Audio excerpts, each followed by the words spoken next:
Steno Wale Babu welcomes you. Shorthand dictations in male and female voice from all sources like magazines, speeches, and editorials at various speeds up to 120 WPM for various departments like SSC, DSSB, CRPF, Delhi Police, etc. Please like, share, and subscribe the channel. Thank you. Exercise number 19. Mr. Chairman, Sir, I am grateful to you for giving me an opportunity to participate in the discussion in the report of the University Grants Commission for the year 1998-99. On behalf of my party, I would like to express my views on this report of the UGC. At the outset, I would like to raise certain posers. 51 years after achieving our independence, what do we witness in the field of education? Has our educational policy enabled us to solve the manifold miseries of our masses? Has our educational policy created additional job opportunities in the country? Unfortunately, to our dismay, we find that we have not made any appreciable progress in education. In fact, I should say that we are slipping back into primitive period. So far, education has been confined to bulky books, and the educated youths have not proved useful to the society. What is their contribution to the evolution of modern society in our country? Sir, it has become a matter of dispute and discussion. The graduates are groping in the dark. Their education has proved futile to the needs of the nation. They have not been able to contribute substantially to the social, cultural, and economic growth of our country. The utility of higher education in India lies in its utter futility. I would like to emphasize that education should be a potent instrument for bringing out the latent talents of the young birds of humanity for the very survival of human society.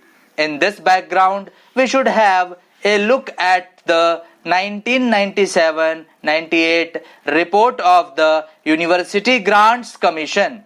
Even a superficial scrutiny shows that there has been inequitable distribution of grants among the universities in our country.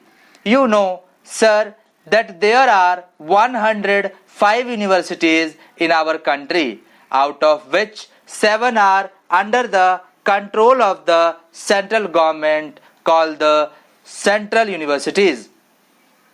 Out of the total amount of rupees 50 crores available at the disposal of the UGC, 5 central universities were given a sum of 19.20 crores in this year. The remaining 100 universities were to remain content with the balance of 30.80 crores. I would like to know why such a stepmotherly approach should have been adopted here. Sir, we go about talking that India is an agricultural country and agriculture contributes 70% of the national income. It is indisputable that the majority of our people are dependent upon agriculture for their livelihood. Yet, we have done very little for the progress of agricultural education in our country. I have to painfully point out that in the existing scheme of things, lion's share of money is allocated to educational institutions imparting arts and science education, and agricultural education is to rest content with no share. I have to say that in all the 5-year plans that have gone by, agricultural education received very scant attention in the hands of our government. The agricultural universities are the distant cousin of the UGC. I am constrained to quote from page 150 of the UGC report for 1997-98, which shows that the agricultural university in Tamil Nadu got a sum of rupees 20,000 as plan allocation. I hope that at least in the coming years the present government would give the prime of place for agricultural education and allocate adequate funds for agricultural universities, enabling them to produce agricultural graduates and scientists who can take agriculture to the commanding heights of our economy. I have to regretfully point out that paltry sums were spent during this year for library books and scientific equipment for laboratories. You cannot contradict me if I say that educational standards would be only below par in colleges which do not have good libraries and laboratories.